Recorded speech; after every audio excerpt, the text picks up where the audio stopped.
These understandings I am sharing here are received through meditation and prayer. Seeking for truth, it became my practice to wake naturally around 3 a.m. each morning and then sit in meditation using techniques I have learnt along the way. It began with uncontrollable fears that kept arising within my mind because of choices I had made not to follow the ways of an unjust world. I realized I was being guided by a voice within to go into each fear, and there the truth would be revealed. After years of practice, I finally reached a space of unimaginable peace, where knowledge that was not of this world would flow across the surface of my mind. Eventually I learnt to welcome the fears as they became a force that would push me deeper to look within. Each one I would surrender to the power and the voice within, and each one would be answered in total clarity, in perfect love and in perfect peace, showing a reality that this world has long forgot, a reality we are all created in, a reality of light, eternal, holy, and forever pure.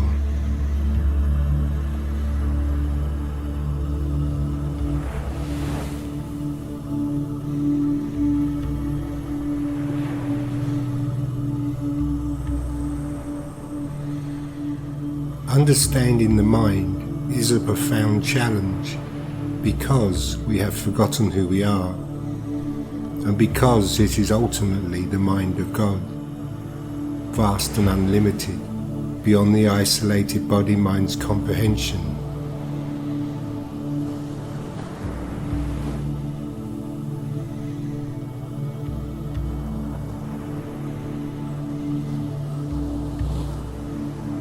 Yet, grasping its nature is possible and crucial for understanding ourselves and remembering who we were created to be. What is unnatural is that we do not understand our mind.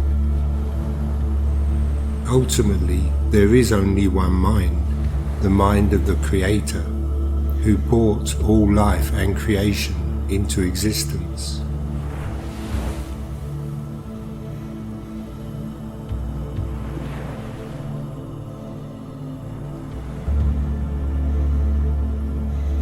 Mind and life are not separate, just as mind and spirit are not apart.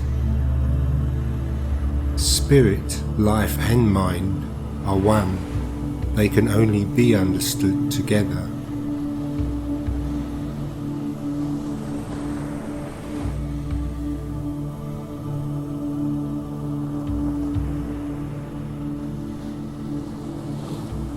There has been much confusion about the mind. Some say it must be transcended, or that it is not who we are. However, these misunderstandings dissolve when the mind is understood wholly and seen wholly.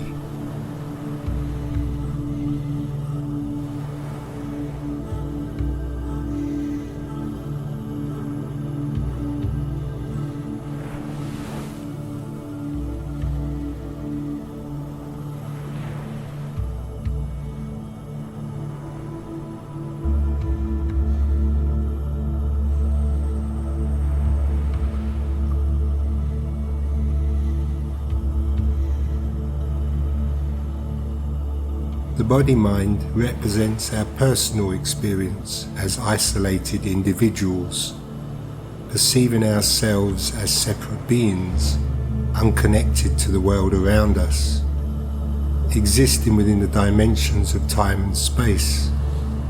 This belief in our isolation makes us sense aloneness in a universe that appears to be outside of us, and that we have no control over.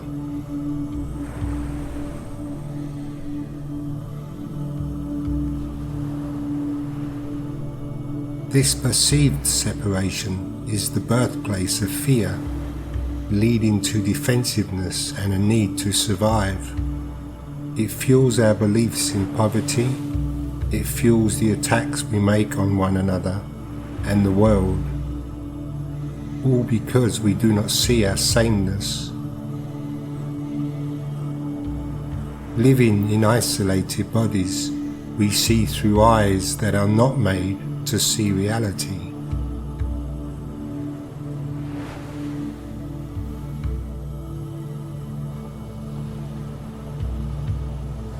Our eyes are designed for perception and for looking outside of ourselves, showing only a tiny fraction of what surrounds us. They see spaces and gaps between all things, looking beyond the connections that join all things together as one. Since creation is made of light, being the light within the mind of God, where we were all created to be, the physical world we perceive outside is merely a reflection of a greater reality that exists within.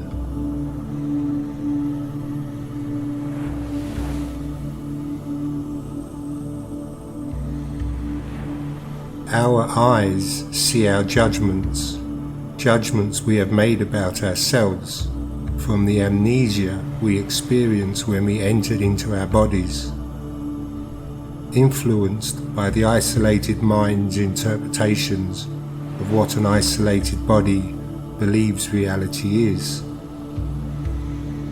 Dreams, where we see isolated images made in darkness within an isolated mind, illustrates this ability to judge and then see perfectly.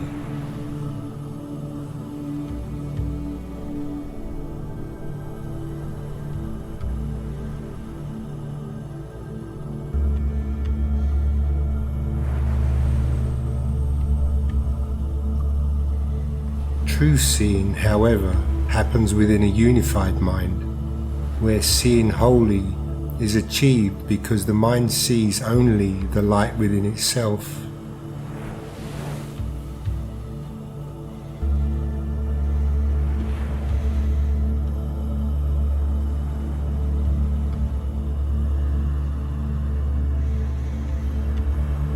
A mind that believes in separation clings to self-made beliefs that distort its perception of reality. These beliefs create experiences reinforcing the illusion of isolation, experiences made unconsciously to validate it. The ego mind does not recognize itself as part of a unified existence. It fails to see its oneness and all that surrounds it. It was made to deny reality.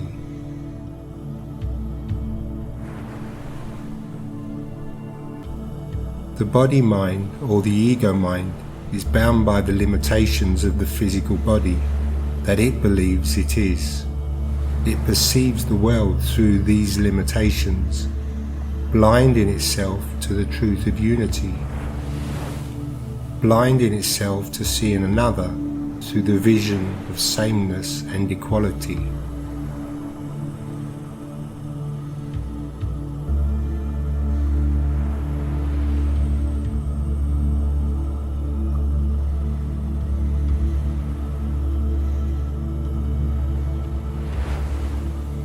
Thoughts never leave the mind where they were created.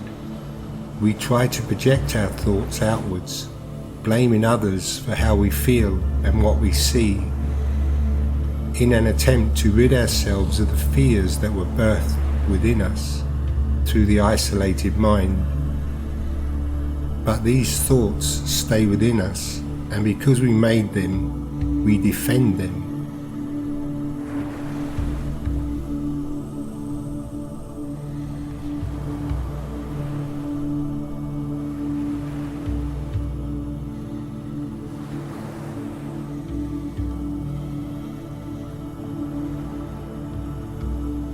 We only ever suffer our own thoughts, and we experience their consequences because we have kept them alive within us.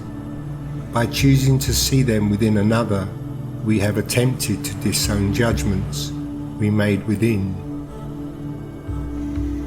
Yet we see them only because we value the judgments we have made, unwilling to see the innocence of what God created.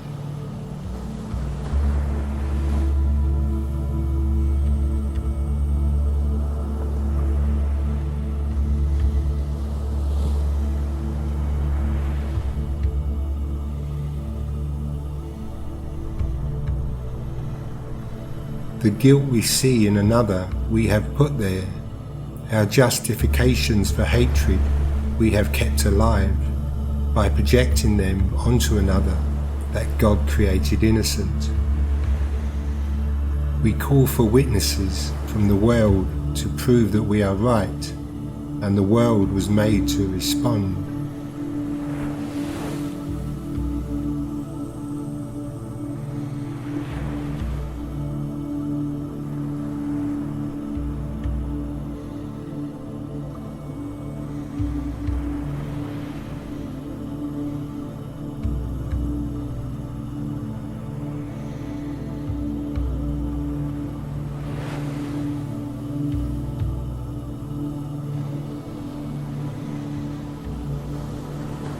We are empowering unholy thoughts, and this is what we suffer.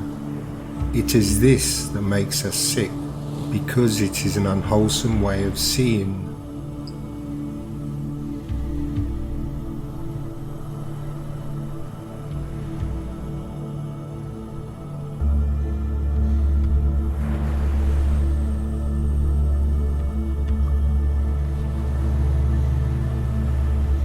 One of the errors in how we have learnt to use our minds in their illusory, isolated state is that we believe we can get rid of our unwanted thoughts of guilt and pain and suffering by projecting them outside of our own mind and onto another.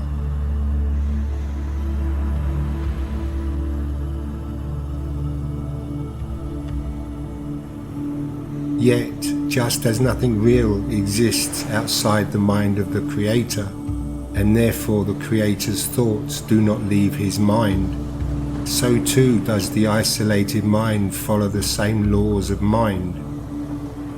Thoughts do not leave their source.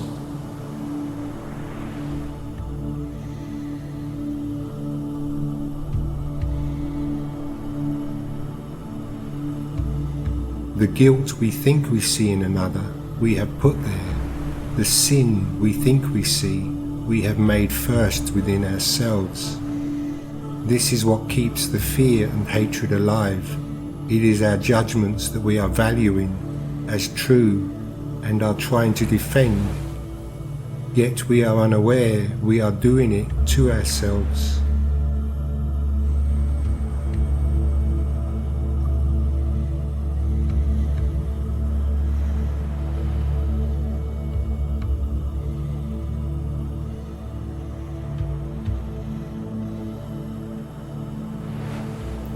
In the Creator's holy, unified mind, all creation begins.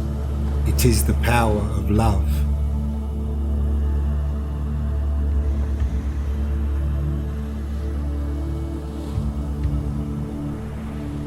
The divine thoughts of love are innocent. Everything within creation exists within the mind of the Creator. We too are the loving thoughts of God, eternally part of divine oneness.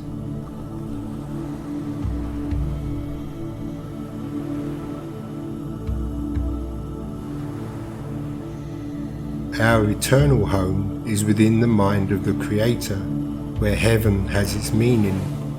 The mind of God is pure crystalline light. Our own self is forever one with it.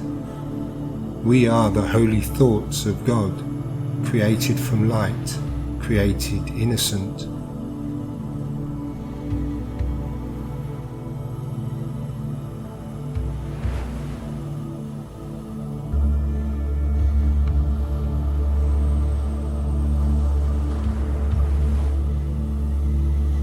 The body is the central figure within our dream, a dream we see in darkness, and an experience of the light being outside of ourselves. The ego mind only looks outside and never within. It identifies with specialness because it does not see the holy light within. Specialness reinforces the illusion of isolation. It values differences and not sameness, making itself special, because this validates its belief in being alone.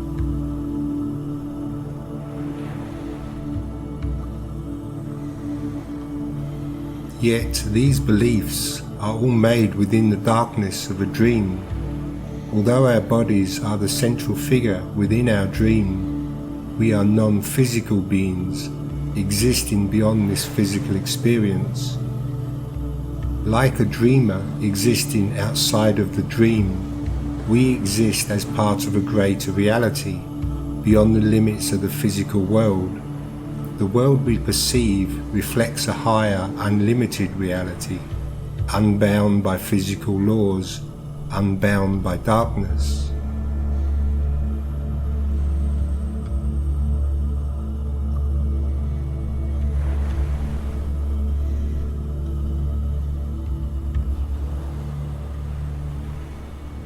All of the seeing in darkness occurs only within a mind that believes it is under the command and the laws of the body, the ego mind.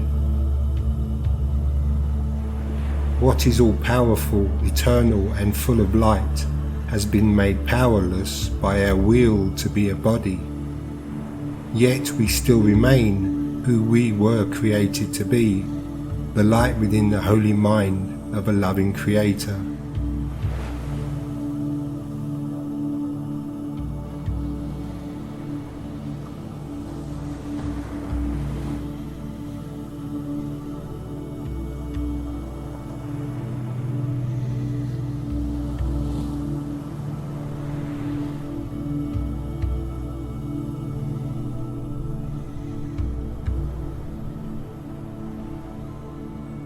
The body's limits are its laws. The eyes perceive only 0.0035% of the known light spectrum. This is not true seeing. The body was designed to limit what is limitless, creating a sense of isolation. When one has forgotten who they are, the body becomes a prison for that which was created innocent and forever free. Walking through the world unaware of who we truly are is the meaning of sin. Sin, originally translated, means to miss the mark, referring to a gap between the Creator and His creations. It is the illusion of space, and time was created for this to happen within. A gap that does not exist in reality, yet appears within a dream, within a body-mind.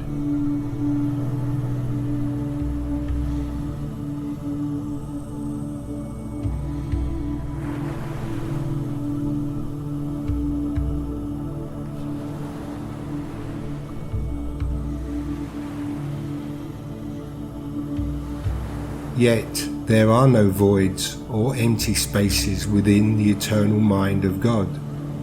We exist as holy light, eternally within the oneness of the Creator's mind, and the separation we think we see is a dream born of our desire to see ourselves differently.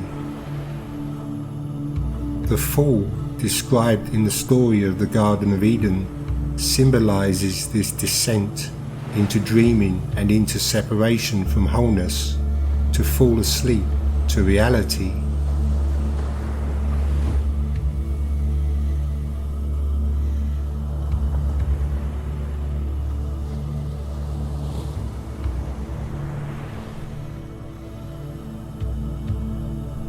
Awakening simply means a return to the light of reality, returning from the dream, returning to the light that is within.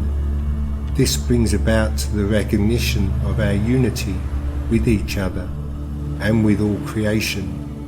Only then do we understand our Creator and understand our Creator's mind.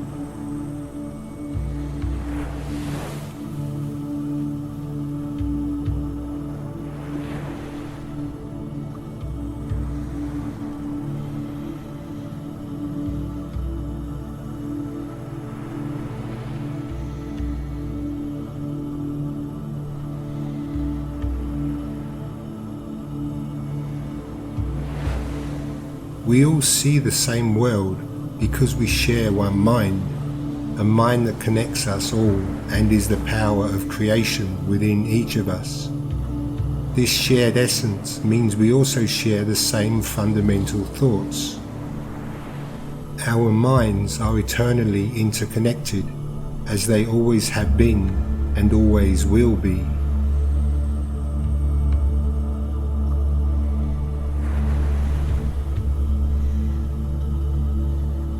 The belief in our isolation is the root of our forgetfulness, not knowing or understanding ourselves.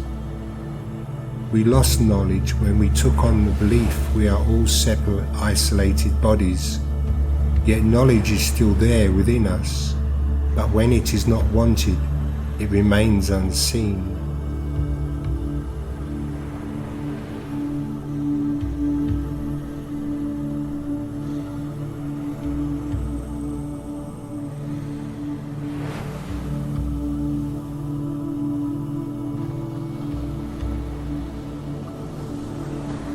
The mind of the Creator is miraculous and full of grace, being the home of love. The fall from grace was not done to us. It was a choice we made to see ourselves outside of God's unified mind.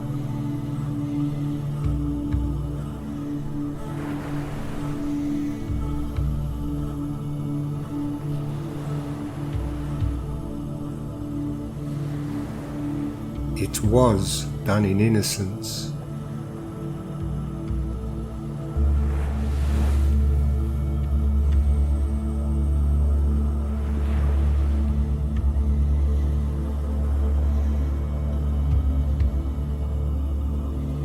And when awakening to one's true self happens, sin is simply undone and guilt is forever healed, because it loses its meaning.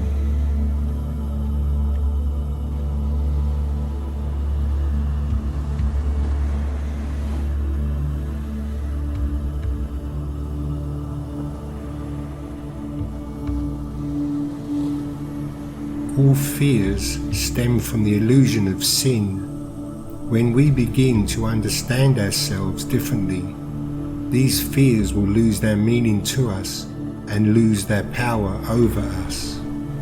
We will have no justification for our defenses, our attacks, our wars of hatred, or our need for punishment. We will no longer see guilt, and we will see only innocence.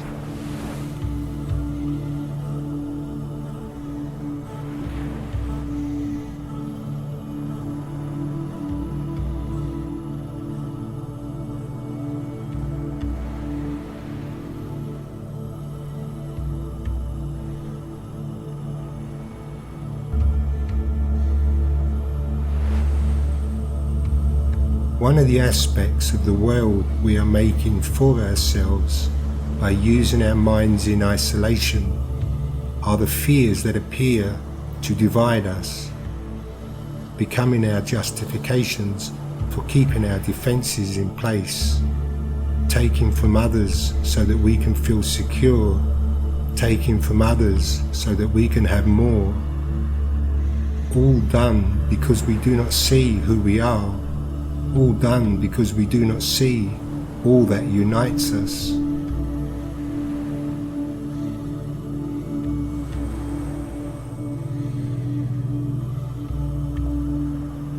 Yet, as we embark on the journey of remembering and reawakening to the oneness that we are forever part of, the world will take on a new meaning. Our mind will align with the Creator's mind, where knowledge will easily flow across.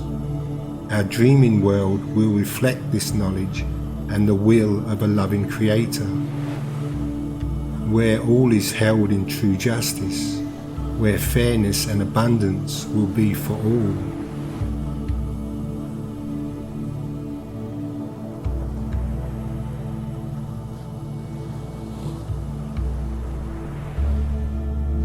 Our experiences will transform to reflect our newly held beliefs about ourselves. This transformation will bring liberation and freedom, and with each challenge we face, the blessings that comes from knowing oneself as part of a loving Creator will flow into our lives.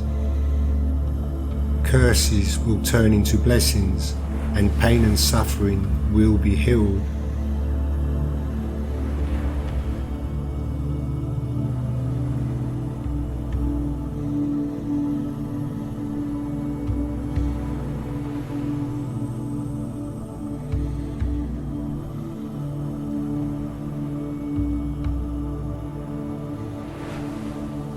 The wholesomeness of unlimited, united thinking, free from fear and aligned with the laws of oneness, will transform our lives for us.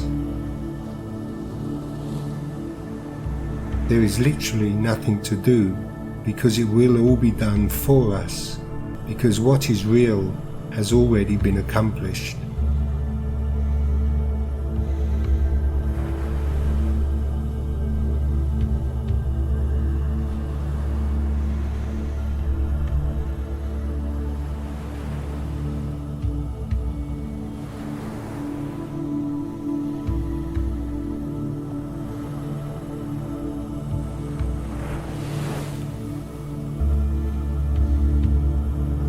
Our beliefs in our isolation is the power of our mind.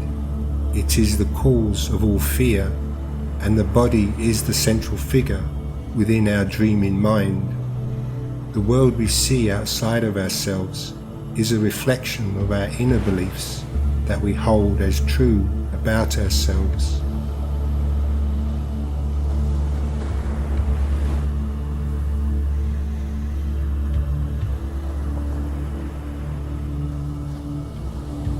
Once we learn to see ourselves all the same, fear will be undone within our mind, because we will see the same light within everyone, and the darkness of fear will lose its home.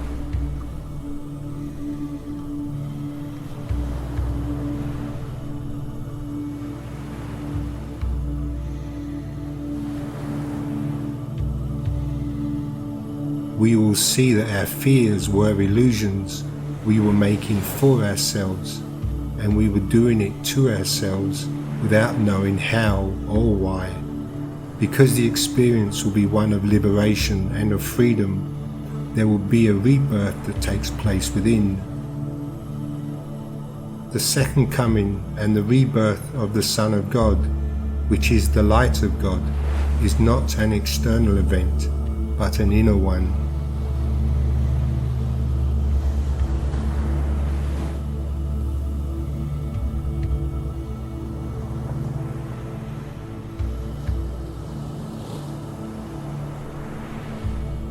The end of the isolation is not a loss, but an unimaginable gain. Death of the body is but the end of the dream. Yet if there are still firm ties to the dream, then one will return to the dream again. If one has transcended the dream while still dreaming, then one has overcome death entirely.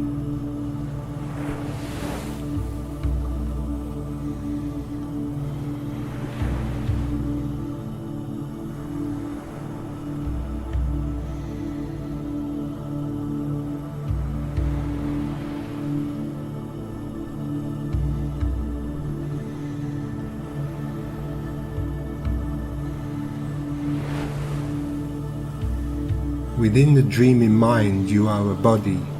Within the mind of God you are the holy child of a most loving Creator, and your meaning is one in Christ.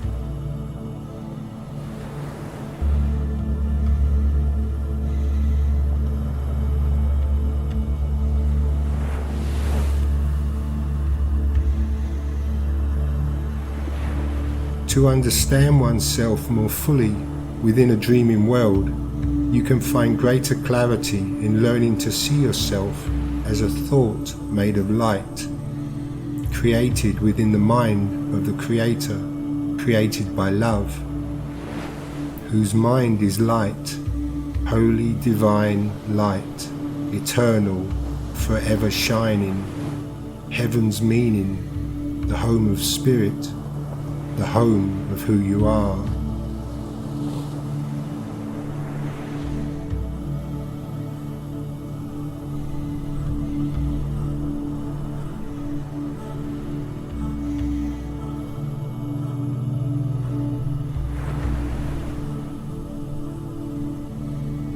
To try and understand oneself by studying the body can only lead to confusion, because you are not the body. To understand what you are, you cannot find true answers by looking at what you are not. The body is under the direction and command of mind.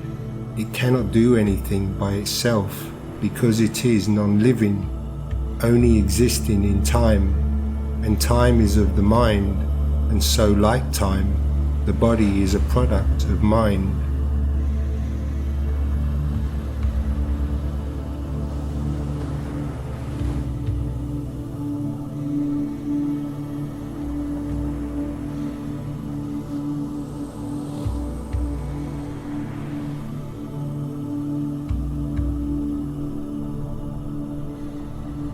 The body was made to not be understood, and every answer it seems to give but leads to yet another question.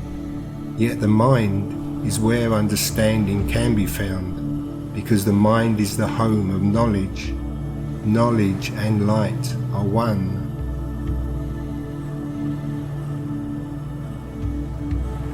Being willing to surrender the fearful limited beliefs of the isolated ego body-mind opens a way for the mind to realign and reunite with its greater self, where you are finally found.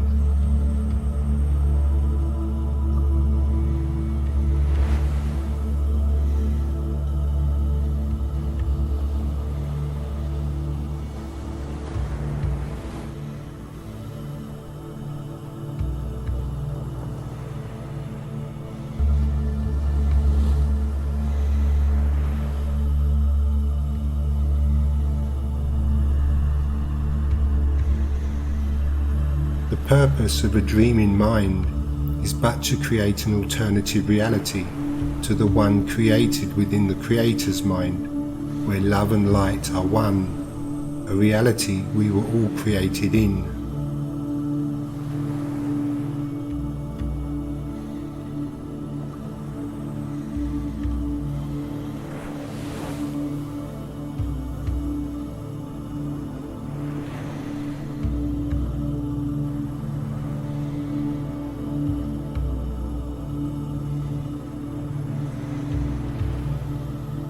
Our minds are glorious and powerful beyond comprehension. When used imprisoned and limited by the body identity, they can create a hell realm because of fear.